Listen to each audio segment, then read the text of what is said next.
People all over the world are considering moving to Toronto. Is it because Toronto has been recognized as the world's most multicultural city? Or is it because Toronto is the de facto capital of the country and economic engine that runs Canada?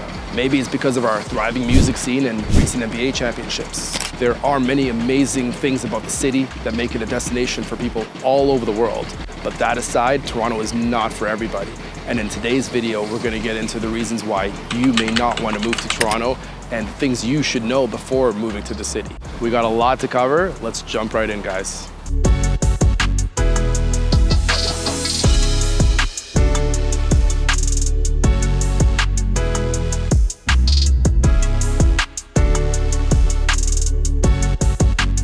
If this is your first time to the channel and you'd like to know everything there is to know about moving to Toronto and the surrounding area, then subscribe below so you can be the first to learn about the current market in Toronto. My name's Philip and I've been helping families invest in Toronto real estate for over 10 years. So if you're looking to move in 8 days or 80 days, I'd love to hear from you. So give me a call or shoot me a text or send me an email. I'd be happy to help you make that smooth move to Toronto. Okay, now let's get into the reasons why you should not be moving to Toronto and the things you really need to know about. The first one I want to touch on today is the high cost of housing. Now, housing here in Toronto has been going up steadily for the last 10 to 15 years, and now we've reached a real supply shortage situation with the amount of people coming here not having enough places to live. Because over here we can build a maximum of 20 to 25,000 new homes, including houses and condos. And that's a limit set by the amount of cranes, construction workers, and raw materials we have present here. So at our best, we could build 25,000 new homes. And the amount of immigrants coming here on a yearly basis, roughly 500,000 people are coming to Canada every year. And the vast majority of those people are coming to the Greater Toronto area. So that creates a real competitive environment for new houses. Whether you're renting or considering buying, you should definitely expect a lot of competition and just be prepared before you get into this. Now, with all this competitive nature in the air, oftentimes the pricing of homes and condos are pushed up. So if you go into realtor.ca and you're scouting out some new places for you to potentially rent or live and you see some list prices, I want you to keep in mind that may not be the final price because bidding wars are a common practice here nowadays and they tend to push up the price. So what a property is listed for and what it finally gets sold for are two different numbers. They could be $100,000 apart. So keep that in mind when you're planning your move to Toronto. Okay, now that leads us to our next point, and that would be the high cost of living. We talked about how housing is expensive, and that definitely leads into our second point because housing costs tend to be 40 to 50% of average person's income here in Toronto, which is quite high on a global spectrum. But the other elements of those monthly costs, those are groceries, going out to eat, going to a concert, going to get a drink, all these things are much higher in Toronto than their surrounding suburbs, and you can expect to pay around 50% more for groceries, for going out to eat, for catching a show. All these things are quite elevated, and you should definitely factor all those into your decision before moving to Toronto. Maybe the suburbs would be a better fit for you because you can definitely save some money on a monthly basis and just commute to the city when you need to. Okay, we talked about the high cost of housing and the high cost of monthly expenses. The next piece we're going to talk about is that commuting is not easy.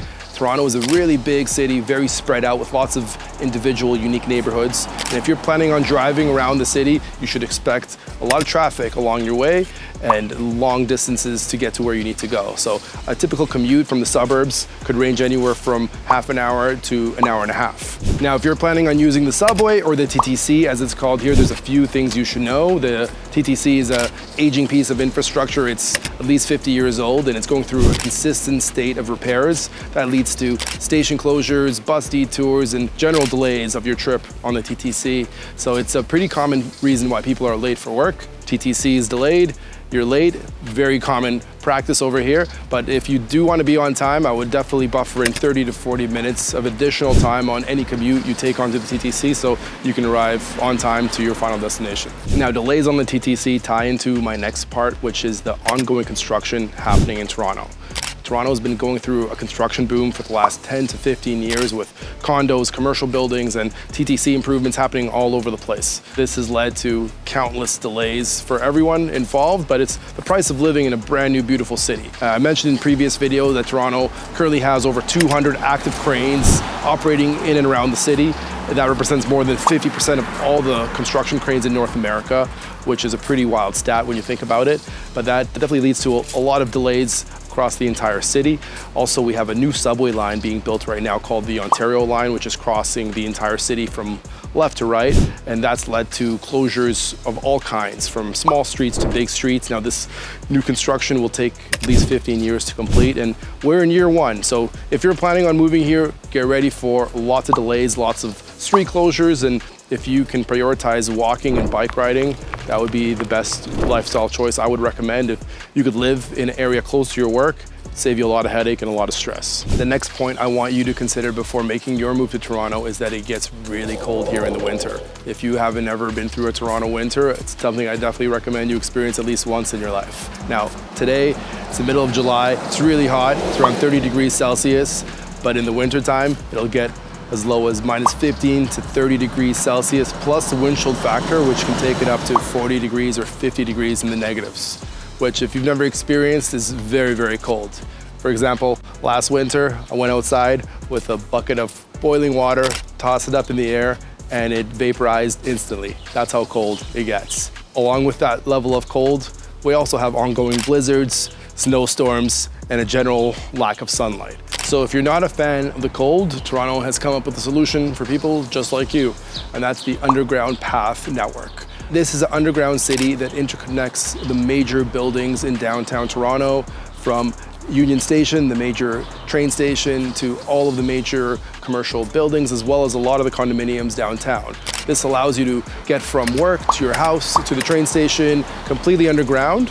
And this area features a shopping mall with grocery stores and restaurants and shops as well. And again, it's one of the largest underground malls in the world, so you'll have everything you need in one space without even having to step outside in the frozen Canadian winters. Okay, the next topic I want to get into today is the tough job market here in Toronto. There's definitely huge companies that have a presence here in Toronto. Some of the biggest companies in the world have an office here, and there's a lot of jobs up for grabs, but at the same time, there's a lot of candidates applying for those jobs.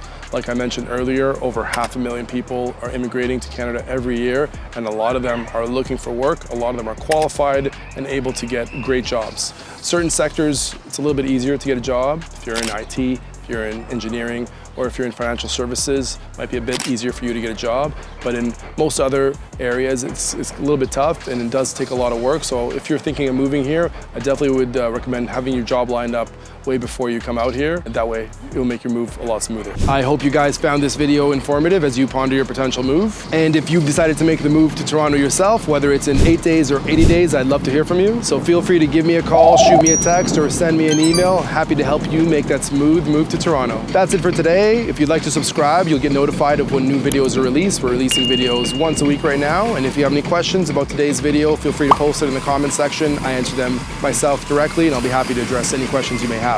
See you guys on the next one. Have a great day.